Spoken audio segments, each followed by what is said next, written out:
Mr. Romántico.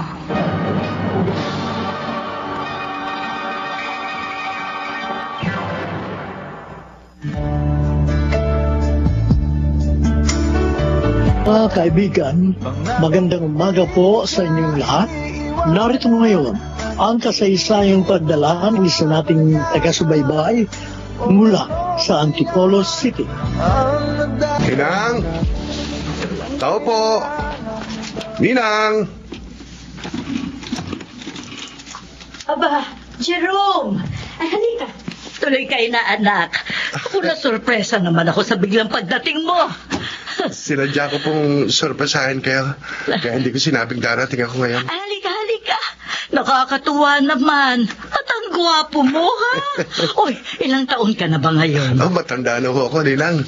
28 na ako. Ay, sus, bata pang edad yan para sa mga lalaki. Ay, teka, ha, ikukuha kitang merienda. O kaya, sumama ka na lang sa akin sa kusina. Iwan mo muna dito sa sala sa maleta mo. Apa, wag mo kayo mata ng tao, kailan ho ako. Sobra kasi ako natuwa nung makita kita. Ay, tamang-tama, may sandwich pa rito. At saka ito, juice. Oh, ayan, magmerienda ka. Salamat po. Hindi pa rin kayo nagbabago, Ninang. Oh. Nung buhay pa si Mama, pag nagpupunta kami rito, aligaga kayo sa pag-aasikaso sa amin. Parang kapatid ko na mama mo. Siya nga pala, ano't bigla kang napaluwas? Kuwan po, kasi nilipat ako ng company namin dito sa Laguna. Kaya maghahanap po ako ng apartment dito sa Santa Cruz. Ano? Abay, maluwag itong bahay ko. Naku, ikaw na bata ka. Magtatampo ako kung mangungupahan ka pa ng apartment. Dito ka na lang sa akin tumira.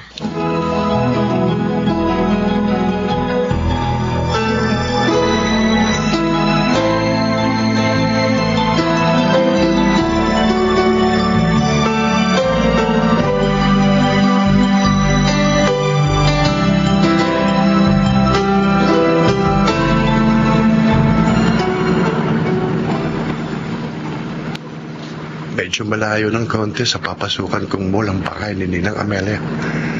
Pero okay na rin. Pakotse naman ako ng company eh. Naku, kababayan yun. Parang wala sa sarili. Tubuin! Miss! Ano ba naman? Papakamatay ka ba? Sorry po. Sorry. Mukhang problemadong babae yan. Hindi ko siya dapat sinigawan. Kaya nabigla rin ako eh.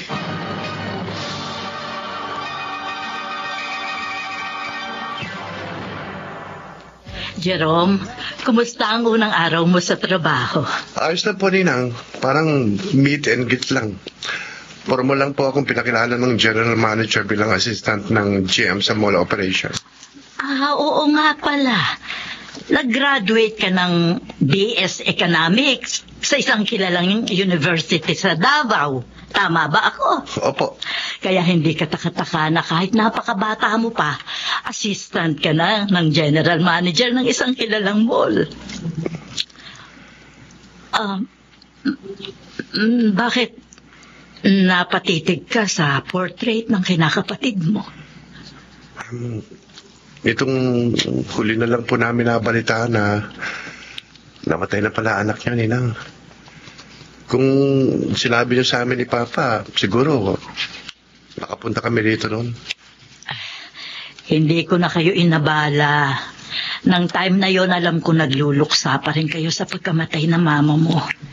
Hindi rin ako nakapunta sa Davao nang pumanaw ang kaibigan ko. Okay lang po yun.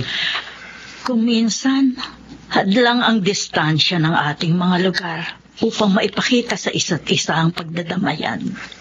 Naintindihan ko po yan. Siya nga pala, nung huli kaming magkausap ng papa mo, sabi niya, may girlfriend ka na raw at mukhang yun na raw ang magiging kapalaran mo. Kayo pa rin ba? Huwag na po natin siyang pag-usapan, nila. Ha? Ayoko na pong maalala, babaeng yun.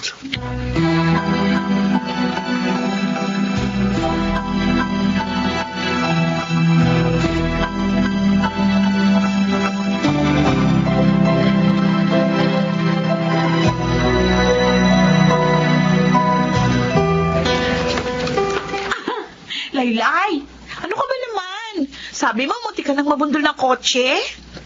Oo, Renzel. Oh, buti nakapagpreno yung lalaki, pero muntik na ako. Konti-konti na lang. O sigurado, sinigawan ka ng driver. Eh, ano pa? Ang sungit niya eh. Ang lakas ng sigaw sa akin. Ang laki pa naman ng boses. Siyempre magagalit yon. Kasi kung nabangga ka niya, ay abala yun. Pero issue rin sa kanya yun. O ano naman sabi mo? Wala. Makakapagsalita pa ba ako nun? Eh, alam kong kasalanan ko naman. Eh, yun, napatakbo na lang ako. Ikaw talaga? Kasi naman mag-iingat ka, lalo na sa pagtawid. Hindi na tulad ng dati dito sa atin sa Santa Cruz. Nung mga bata pa tayo, medyo madalang pang sasakyan. Ngayon, parang may nila na rin. Eh, hindi ko naman kasi napansin. Sigurado lumilipad na naman yung isip mo. Yun na naman ba ang gumugulo sa isip mo? Yung ginawa ni Malaya? Kahit mahigit 1 taon nang nakakalipas, guilty pa ako sa nangyari sa kanya. Sinisisi ko pa rin ang sarili ko.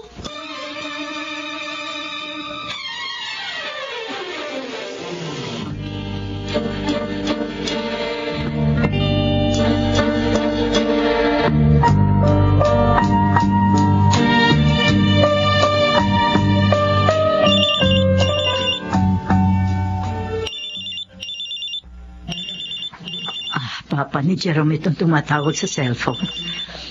Hello, paring Vener. Hello, Maring Amelia. Kumusta na pare? Napatawag ka. Tinawag akong inaanak mo. Sabi niya, dyan pala siya ngayon nakatira sa'yo. Aba, oo. Gusto maghanap ng apartment na marerentahan. Sabi ko naman, bakit pa siya uupa? Narito naman ang bahay ko. Bigla pala siyang inilipat ng kumpanya nila dito sa Luzon. Ang totoo, nag-request ang mapalipat sa branch nilang malayo dito sa Davao, Mare. Hindi sa sadyang inilipat. Ha? Oo. May pinagdaraanan ng inaanak mong yan. Isa pa, masama rin ang loob niya sa akin. Bakit? Mare, minsan, papasala lang ako dyan, ha? Saka na ako magkukwento. Basta't bahala ka na muna sa inaanak mo, ha? Okay. Huwag ka mag-alala. Parang anak ang turing ko kay Jerome. Sige pare, bye.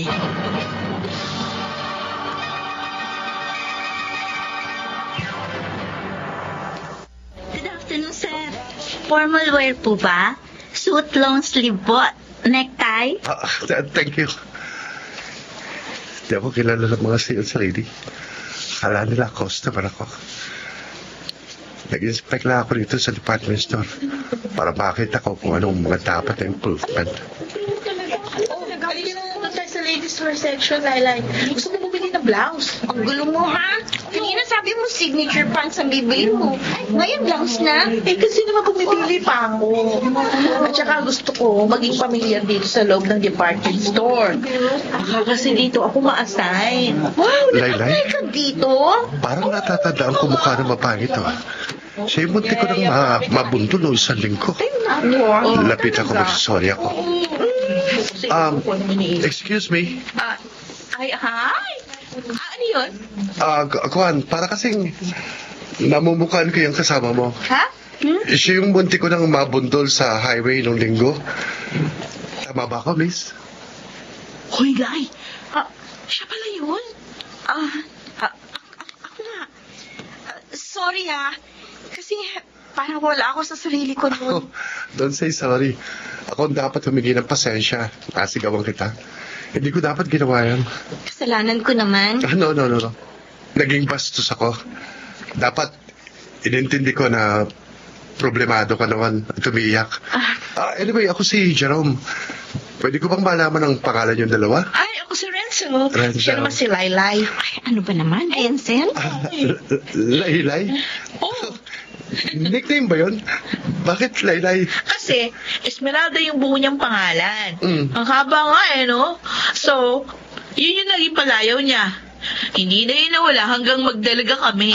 I see. Inuulit ko, Laylay. Sorry ha, napagtaasan kita ng boses. Ha? Sige, mauna na ako sa inyo. Sige. Ang gwapo niya. Alam mo, feel ko, lumuwag yung garter ng bikini ko. Gaga.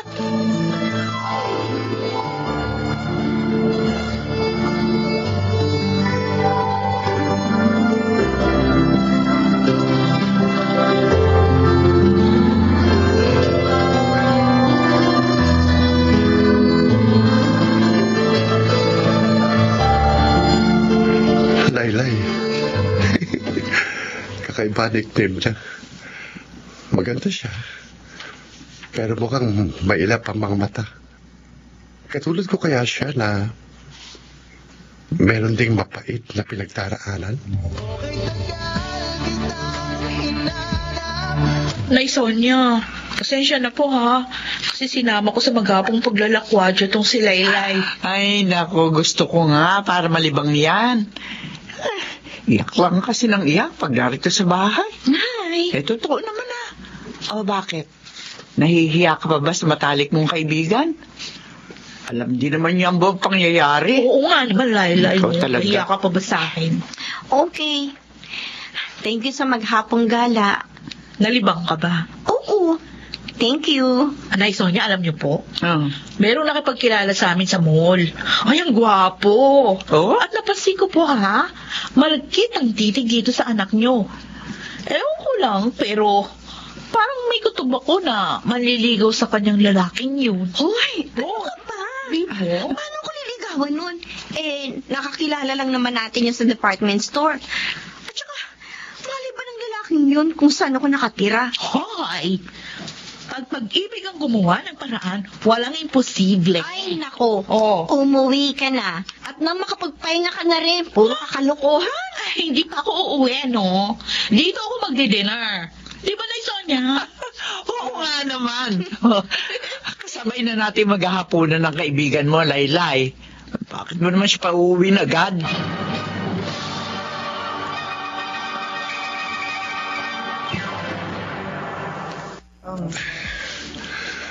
Ano ba ito nangyayari sa akin? Bakit hindi maalis sa isip ko mukha ng babaeng yun? Jerome, mag-behave ka, ha? Umalis ka sa Davao dahil may tinatakasan kang mapait na karanasan. Tapos ngayon na heto ka na naman. Naa-attract ka sa isang babaeng hindi mo lubos na kilala. Jerome. Oh, Ulysses, ikaw pala.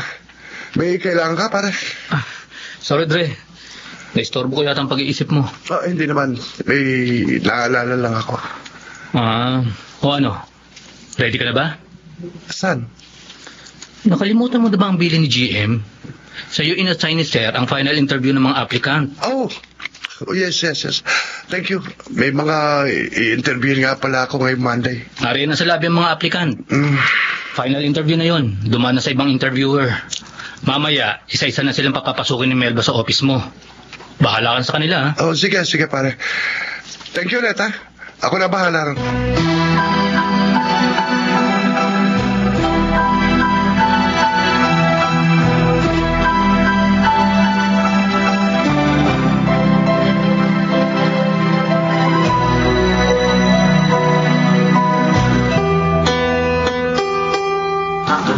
Sana naman, matanggap ako sales lady sa mall na ito. At least, medyo malapit lang dito sa amin, isang sakay lang. Kesa naman mamasukan ako sa Maynila, dito na lang. Next! Renzel Pintura! Sir? Ikaw na. Pumasok ka na lang sa pitoang yun. Yes, sir. Final interview ko na. Sana makapasa ako. Ano ba to? Parang nanginginig yung mga tuhod ko. Oh, Lord, tulungan niyo po ako. Ayan na, bubuksan ko ng pinto ng opisina ng interviewer. Good morning, sir. Good morning. Ikaw? Ikaw yung kasama ng babaeng munti ko ng mabundol, di ba? Kaya yung nakita ko sa department store. Ha? Ako nga po, sir. Manager po pala kayo dito. Assistant lang. Ang liit talaga ng mundo. Have a seat. Hi, thank you, sir. Nagulat talaga ako. Pareho tayo, nagulat din ako. At aaminin ko, natuwa akong isa ka sa mga aplikante.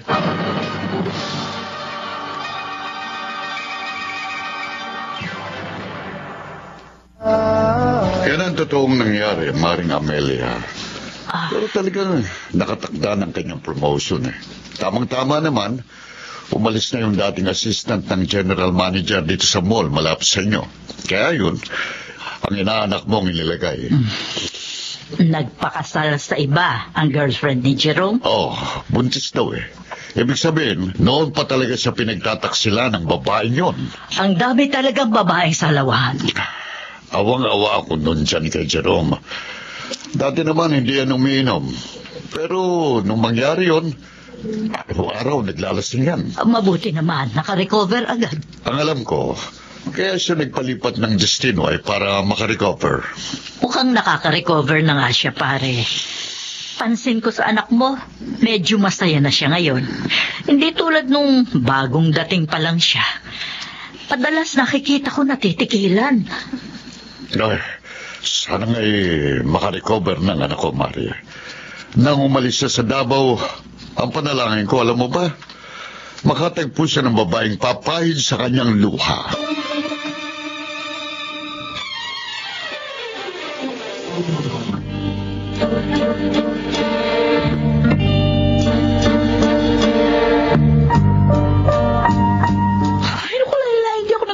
No? May mataas na posisyon pala sa mall na pinag-applyan ko yung lalaki na muntik na makabundol sa'yo. Oh? Paano mo nalaman? Siya yung nag-final interview sa akin. Nagulat ko nga eh. Talaga? Oo. O ano nangyari sa final interview mo? Ay nako, ang layo ng ginawang final interview sa akin. Hindi konektado sa trabaho. Ano ibig mong sabihin? Tungkol sa'yo mga tinanong. Ano? Oo. Kung matagal na raw ba tayo magkaibigan, kung ilang taon ka na raw ba, kung meron ka namang boyfriend, mga ganong tanong. Basta obvious na obvious. May tama sa'yo si Jerome. Naku ha, kung maka-Jerome ka dyan, kala mo close na kayo. O, siya naman nagsabi eh. Huwag ko na raw siyang tatawagin na Sir Jerome. Pero, gusto ko mag-sorry sa'yo. Bakit ka magsasorry sa akin? Kasi sabi ni Jerome, tanggap na raw ako, pero sa isang kondisyon. Oh, anong kondisyon? Ibigay ko daw sa kanya yung cellphone number mo. At pasado na raw ako sa final interview. At ibinigay mo naman. Eh, kaya natanggap na ako eh. Meron na ako trabaho. Oh, bruhid ka talaga.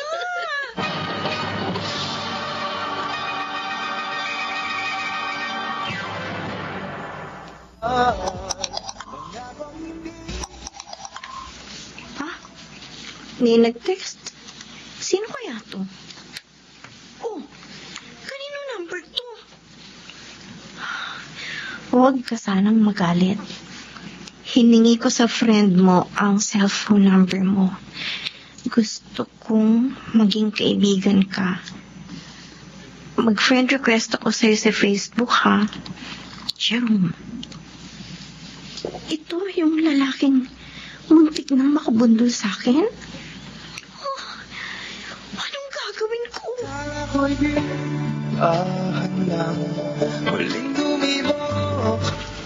Oh, Ransel. Kumusta ka dito sa pasta mo? Okay lang po, sir. Medyo nakakangawit lang tumayo buong maghapon. Tiis-tiis lang. Trabaho natin yan, ha? Siya nga pala. Hindi ba uli mamawasyal dito sa mall yung kaibigan mo? Ay, sa day off ko po, sir. Yayayain ko siya. Sir ka na naman dyan. Jerome na lang. Nakakaasiwa kasi boss ko kayo dito. Okay lang yun. Pasabi mo naman sa friend mo. I-accept niya yung friend request ko sa kanya sa Facebook. Kasi tinitignan lang yung mga message ko eh, pero walang reply. Hayaan mo, kakausapin ko. Kasi merong pinagdadaanan yun eh. Anong pinagdaraanan? Ay, ayoko maging madaldal. Baka kasi magalit sa akin si Laylay. Basta, ikaw na lang magtanong sa kanya. Pag naging magkaibigan na kayo, ayoko siyang paunahan.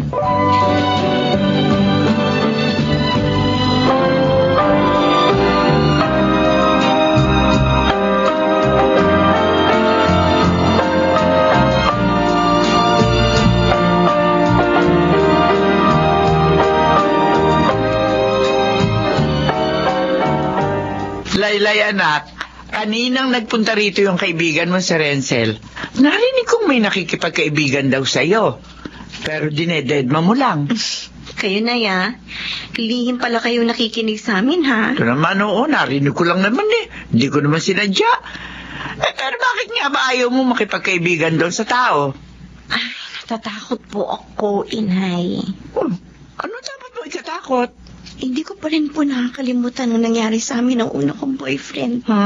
Ibaon mo na sa limot yun. Karaan na yun eh. Huwag mong pahirapan ang sarili mo, anak, dahil wala kang kasalanan sa nangyari. Pero hanggang ngayon po, ayaw akong patahimikin ng konsensya ko. Madalas natutulala pa rin ako pag naaalala ko siya.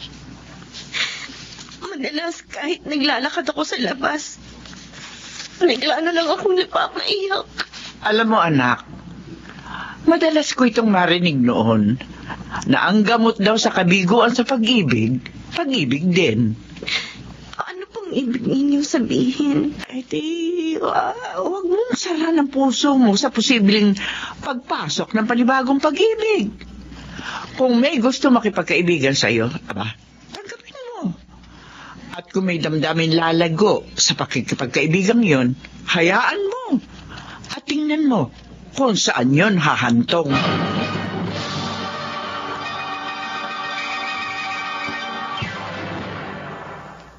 Yung ibang lalaki, pag nabigo sila sa pag-ibig, umiiwas sila sa mga babae. Nangyari ba sa'yo yun? Sandali lang ako nagbukmok ninang. Inom-inom ng konti. Naglasing para madaling makatulog.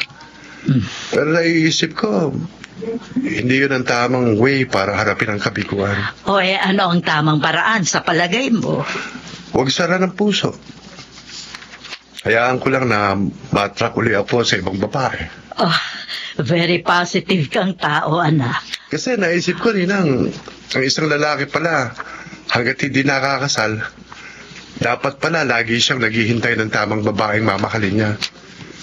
Kung iiwas ka makipag-close ulit sa ibang babae, how would I know na siya na pala yung matagal ko nang hinihintay? O may natagpuan ka na dito sa Laguna? Para pong gano'n na nga. Oh. Maganda siya. At nararamdaman ko, gusto ko siya. At gusto ko rin siyang makilala. Ninang, nagsisimula pa lang po ako para maging close kami.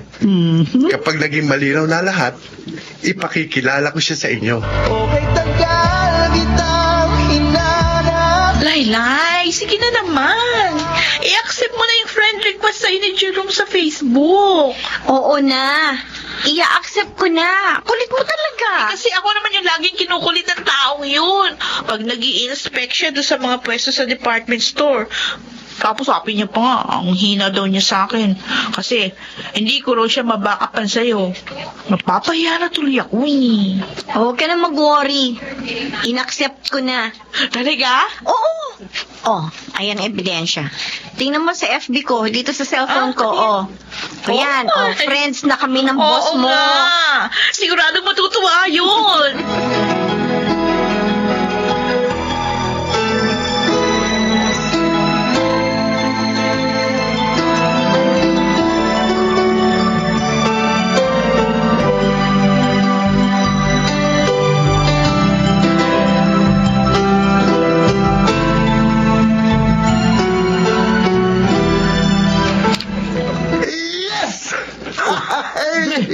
Ba't napasigaw ka?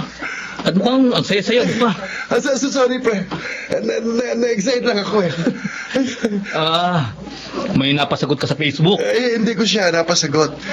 Hindi ko pa naman kasi nililikawan eh. Pero tinanggap na niya ang friend request ko. Prospect pa lang. Patingin nga ng picture. Yan o. Tingnan mo. Maganda, di ba? Maganda nga. Actually, best friend siya ng isang sales lady natin. Aba, Dre. Mukhang tinamanga sa kanya. Matagal uli ako naghintay ng ganitong damdamin, pare. At ngayong nakadama uli ako ng ganito. Gusto kong makita. Gusto kong makita kung saan ako dadalhin ang damdaming ito.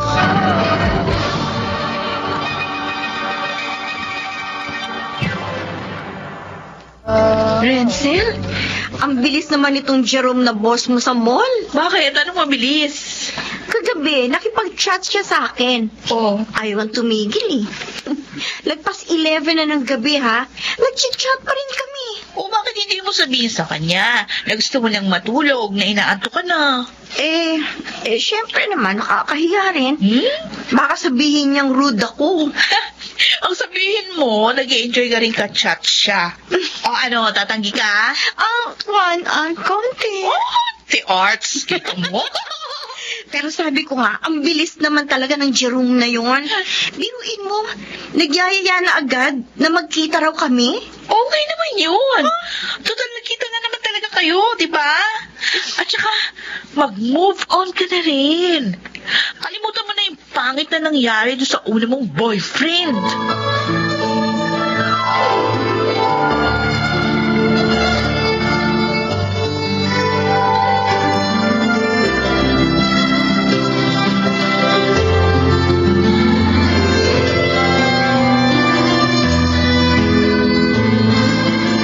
Laylay, kung ako ang tatanungin mo, tama naman yung kaibigan mo eh. Kalimutan mo na yung masakit na nangyari noon. Sabi nga niyo mga kabataan, mag-move on na. Nakakaramdam pa rin po kasi ako ng guilt, Nay. Hindi mo naman kasalanan yung nangyari. Nagkataon lang na mahina ang kanyang karakter. Kaya ginawa niya ang bagay na yun. Maniwala ka sa akin. Pag hindi mo binuksan sa tawag ng ibang pag-ibig ang puso mo, lagi na lamang takot ang mananahan dyan. At kapag nasanay ka na sa takot, baka nga tumigas na yan at hindi na matutong tumibok sa iba.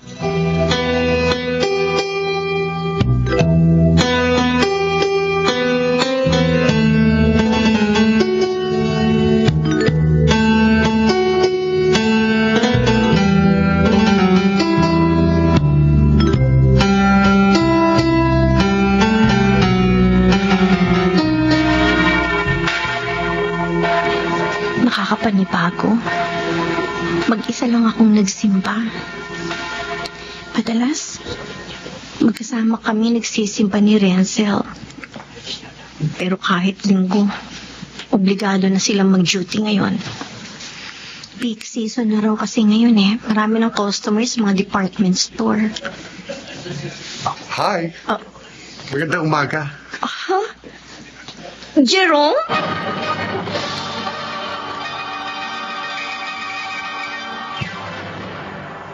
Lenay, salamat. Pinagbigyan mong paanyaya kong mag-lunch sa restaurant na ito. Mapilit ka eh. Huwag kang ma-offend, ha? Bakit parang masyado kang aloof? Ha? Sige, huwag mo na lang sagutin kung ayaw mo. Kain ka lang. Bago pa lang tayong magkakilala, inaasahan mo bang magkukwento na ako sa'yo ng mga personal na bagay sa buhay ko? No, hindi nga. Nung araw na muntik lang kitang mabundol sa highway, bakit ka umiiyak nun? Mukhang emosyonal ka. At sa tindi ng pag-iyak mo, hindi mo nakita napaparating yung kotse ko? Kasi galing ako sa Memorial Park. May dinalaw akong puntod. Puntod? Puntod ng parents mo? Patay na rin ang father ko, pero sa probinsya namin sa Bicol siya nakalibing. Iba yung dinalaw ko dito. Oh, I see. Pagkatapos natin kumain, pwede ba kitang ihatid sa bahay niyo? Ha? Please. Sige na. Magiging prangka ako sa'yo, Relay. Gusto kong ito nang maging simula ng malalim na pagkakaibigan natin. At kung po pwede, gusto kong lumampas pa ron. Kaya tagal kong naghintay na makadama ulit ng ganitong damdamin. Nagdadasdal lang sa tingin. Ay, nagsisimula naman dumagsa yung mga tao sa mall. Simula na kasi ng peak season. May nag-text? Oh, si Sir Jerome yung nag-text. Bakit kayo? Ano, Renz? Thank you sa information na magsisimba ang kaibigan mo. Eto, nagkita na kami. At magkasabay na nagla-lunch sa isang restaurant. Sorry, Laylay. Naging makapili ako. Pinagkanulo kita kay Sir Jerome.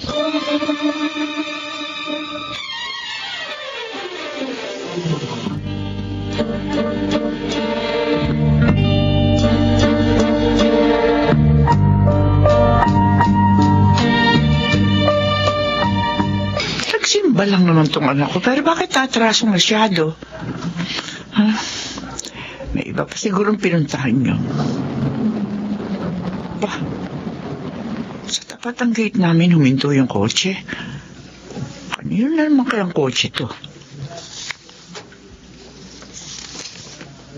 Aba, may naghatid na lalaki kay Laylay? Nay? Nay, Ah, may kasama po ako. Si Jerome. Magandang hapon po. magandang hapon din. Halika kayo. Tuloy kayo. Laylay, papasukin mo ang bisita mo.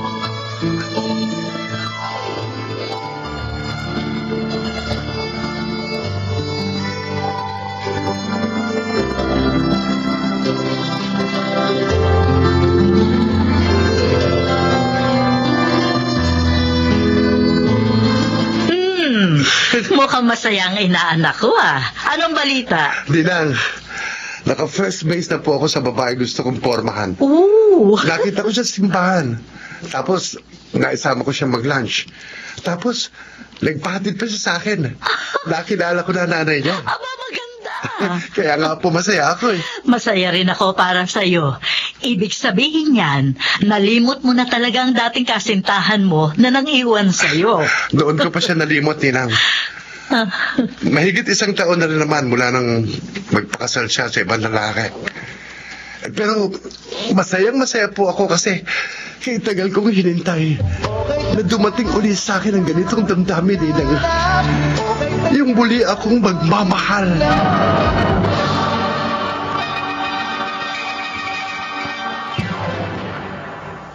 Uy, Laylay, ha? Kwento sa akin ni Nay Sonia. Madalas nasa inyo si Jerome. Tuwing Sunday daw, magkasama kayo nagsisimba. Palasimba naman talaga ako, di ba? Kaso maaga pa naroon siya lagi sa bahay pag araw ng linggo. Sabay na kami. Seryoso siya talaga sa'yo, ha? Alam mo, nagugulat nga ako sa Jerome na yun. Masyadong agresibo. Ang bilis. Biro mo, gusto agad akong pasagutin. Ilang buwan pa lang kami magkakilala. Ay, ano ka ba? Hindi na uso ngayon yung matagal na ligawan. Yung iba nga kindatan lang, okay na eh. Hindi naman ako ganun, ano?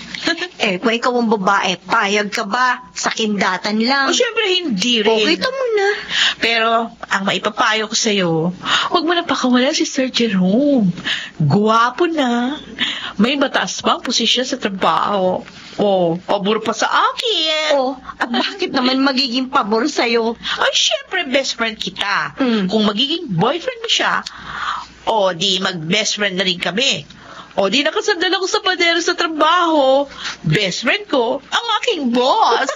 Ano ka?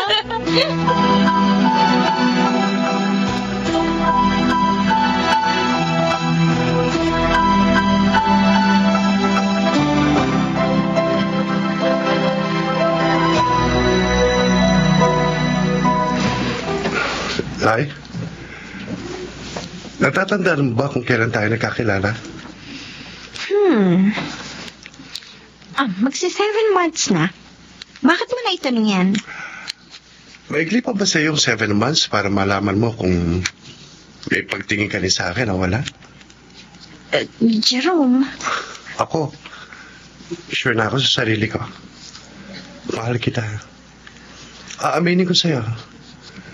Nagdaan ako sa isang malungkot na karanasan sa pag-ibig. Pero hindi ako katulad ng ibang lalaki na nagmumukmuk.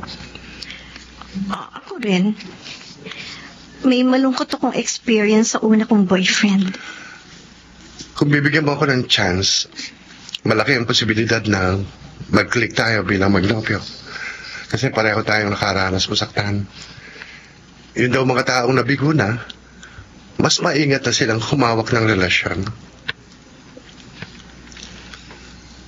At promise, sa akin, hindi ka naiiyak. Jerome, ang kamay ko. I love you. Jerome. Hindi man ikaw ang unang pag-ibig ko. Pinapangako ko. Gusto kong ikaw na ang huling babaeng aking mamahalin.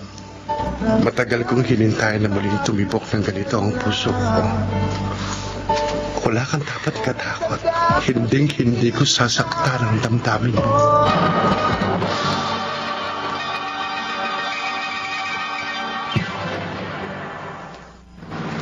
Sana mapapayag mo agad ang bagong girlfriend mo na maipakilala sa akin. Naku, excited na ako mamit siya. Sana nga po, Ninang. Ay, oo nga pala. Salamat. Sinama niyo ako dito sa Memorial Park para dalawin ang puntod ng kinakapatid ko. Oo nga. Magbe-birthday na kasi siya. Kaya dadalhan ko ng bulaklak at magtitirik ako ng kandila. Oh, itabi mo na dyan ang kotse. Yan ang puntod niya. Ayan po. Ako na po yung kukuha ng dala natin bulaklak sa maliit na basket.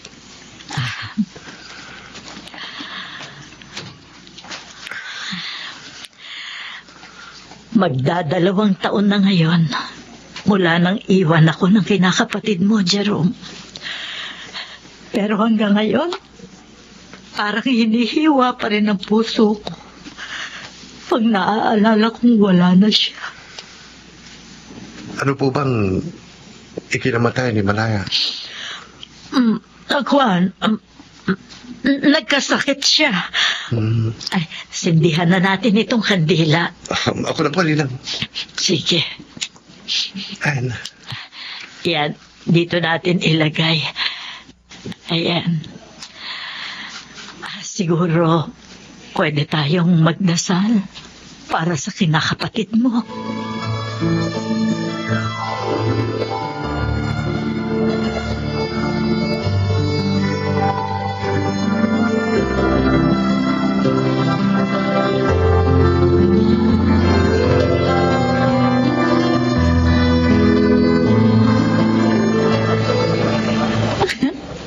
Pati ako, kinikilig sa pagkakaroon ng best friend ko ng bagong boyfriend.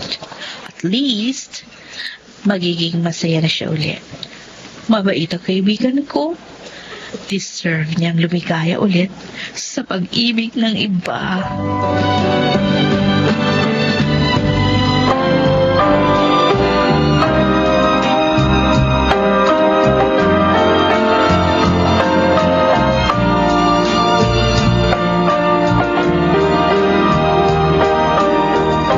Jerome, dito ka lang sa salas, ha? Ikukuha kita ng merienda sa kusina. Igagba kita ng juice. Sige. Ay, teka pala. Ano bang gusto mo? Juice o coffee? Ikaw sana ang gusto kong merienda. Ano? Ay, Jerome, bakit sumunod ka dito sa kitchen? Hindi ko kasi napigil, Ikaw naman kasi. Anong ako naman kasi? Ngayon ko lang nakita naka-shorts ka. Oh. Ang ganda ng legs mo. Jerome, ha? Hindi ko gusto yung ganyan tingin mo. Piyo ka, ha? Kesyo, alam mo umalis ang nanay ko. Lakas ng loob mo, ha?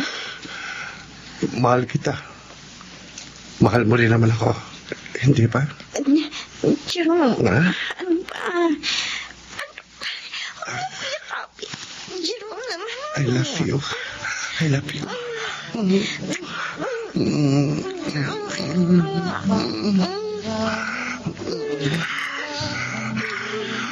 Mahal na mahal kita. Laila, mahal na mahal kita. Mahal kita.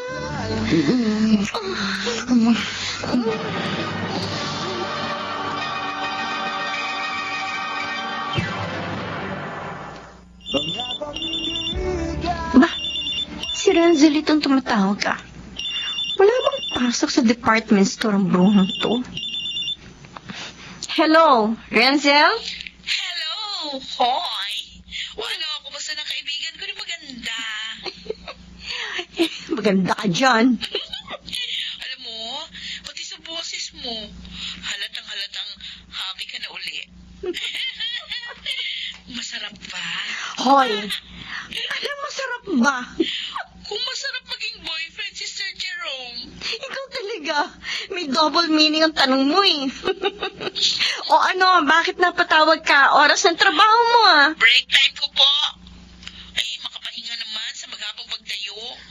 Oh, ano pinagkakaabalahan mo ngayon? Eto, hinihintay ko si Jerome. Birthday ng ninang niya. Parents niya, hindi mo pa na-meet? Nasa Davao ang papa niya eh. Matagal na rin patay ang mama niya. Kaya itong ninang niyang ito, parang mother na rin niya. Hala, lagot ka. Kakaliskisan ka ng ninang ni Jerome. Patay ka. Huwag mo nga akong takutin. Lalo akong kinakabahan eh. Sa totoo lang, hindi ko nga alam kung bakit nervyos ako. Samantalang, sa ninang lang naman niya ako ipakikilala.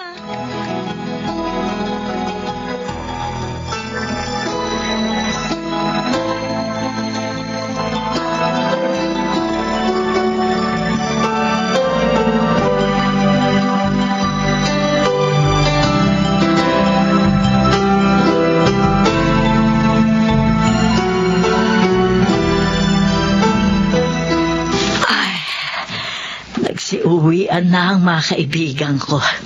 Wala nang ibang bisita dito sa bahay. Ay, kung sa bagay, mabuti nga yun para wala nang istorbo sa pag-entertain ko sa girlfriend ni Jerome. Ay, kotse na ni Jerome yun. Sandali!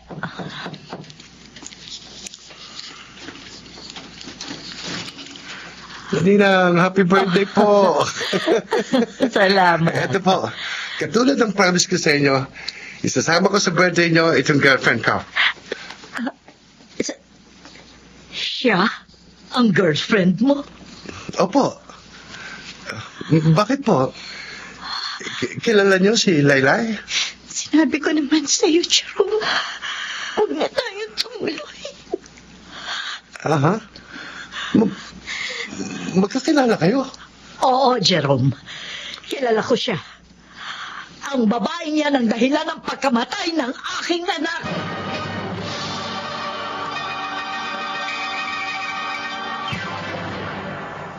Hayop kang babae ka! Umalis ka rito! Lumayas ka! Biniktima mo na ang anak ko! Huwag mo nang biktimahin ang inaanak ko! Ninang, sandali. Hindi ko maintindihan eh. Tampo ng demonyong babae niyan, Jerome. Layuan mo siya. Ako na nagsasabi sa iyo, lolokohin ka lamang na malditang yan. Oh. Namatay na ang anak ko dahil sa iyo. Huwag na ang inaanak ko, Laylay. Lumayan mo ang pamilya ko! Laylay! Wait! Laylay!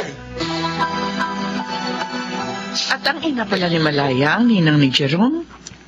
Opo, inay. Bakit hindi mo agad nalaman na si Amelia pala ang ninang na tinutukoy ng nobyo mo? Hindi naman po namin madalas mapagkwentuhanan tungkol sa kanyang ninang. Paano ngayon yan? Hindi ko nga po alam. Tiyak magagalit na rin po sa akin si Jerome. Ngayon nalaman niya ng totoo. Iiwanan niya rin ako, inay. Kahit tagal kong umiwas sa mga lalaki. Pero nang muli akong magmahal. Bakit sa isa pang may kaugnayan pala kay Malaya? Si Renzel po siguro ito. Ako na magbubukas ng pinto. Pwede ba akong pumasok? Jerome? Tinawagan ako ni Renzel. Sabi mo raw sa kanya, alis ka. Pupunta ka sa Mindoro. Bakit ganun? Hindi mo man lamang pa sasabihin sa akin ang side mo? Iiwan mo na lang ba ako basta nang hindi tinatanong kung ano damdamin ko? Jerome! Kaya tagal kong naghintay na muling magmahal. Tapos ganito mo lang tatapusin. Please, Laylay. Gusto kong marinig ang side mo. Gusto kong malaman ang punot dulo kung bakit nagpakamatay ang kinakapatid ko.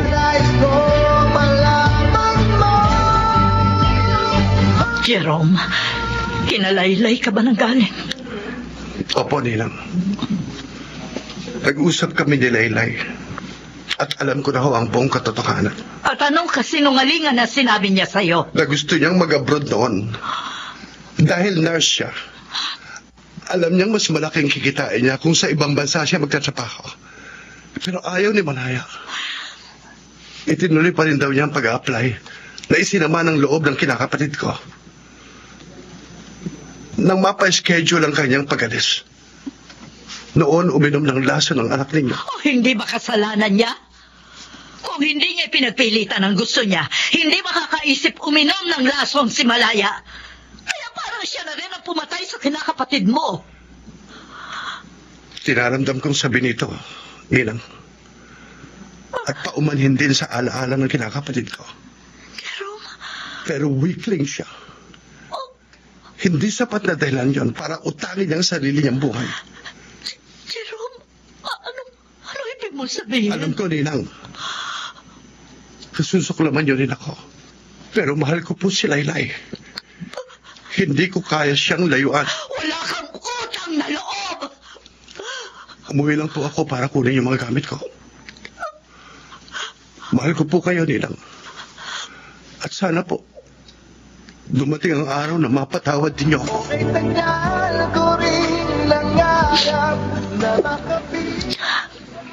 Hanggang ngayon, Malaya, hindi ko matanggap na wala ka na, anak. Pero patawarin mo ako, anak. Bakit nga ba inutang mo ang sarili mong buhay sa maliit na dahilan lamang? Dapat bang utangin ng tao ang sariling buhay niya? Dahil lamang nakatampuhan ng kanyang kasintahan. Masakit mang tanggapin. Parang totoo ang sinabi ng kinakapatid mo. Naging mahina ka sa problema, anak.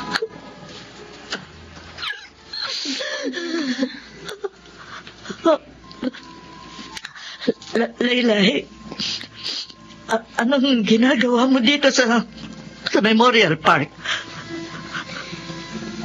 Hindi po ninyo alam.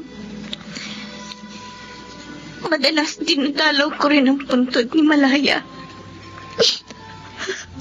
Masyado rin po ako nasaktan sa nangyari.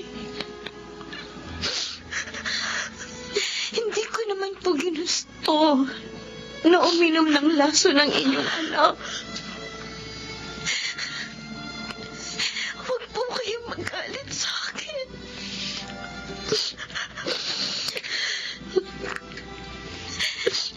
Gusto ko pong mag-abroad noon.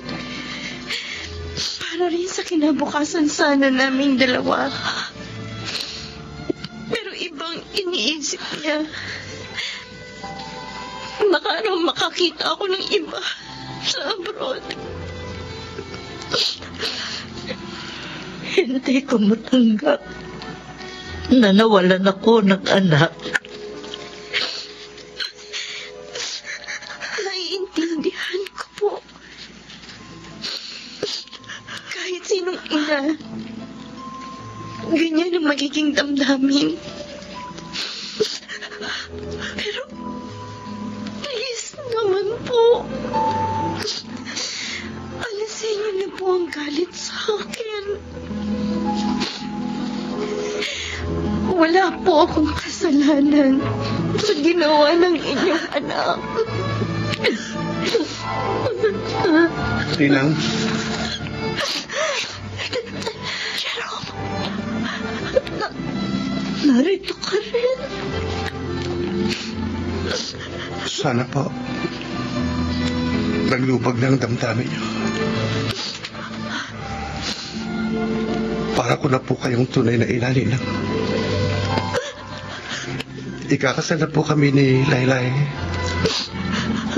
At ang gusto ko, naroon kayo sa aming kasal. Gusto ko, kayo ang maging katuwang ni Papa kapag nagmarcha sa araw ng kasal ko. Di ba? Sabi niyo po, parang anak na rin ang turing niyo sa akin. Meron ho bang inang nakatitiis sa kanyang anak?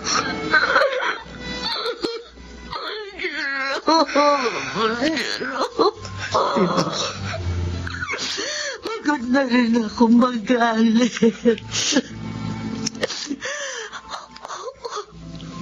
Gusto ko na rin ang kapanatagan ng loob.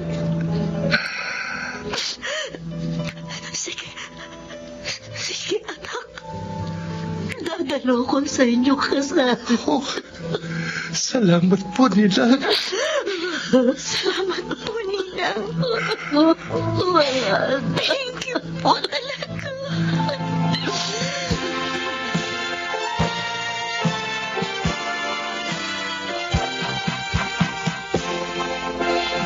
Laylay and Jerome, I now pronounce you husband and wife. Hi! Congrats sa inyong dalawa, ha? Tama ang sinabi sa akin ni Jerome. Lahat daw nakukuha pag lumuhod ka at dinaan mo sa dasal. May mga bagay na hindi agad natin maipagtapat sa mga taong ating pinahahalagahan, Mr. Romantico. Maraming salamat. Ako po ang inyong Mr. Romantico.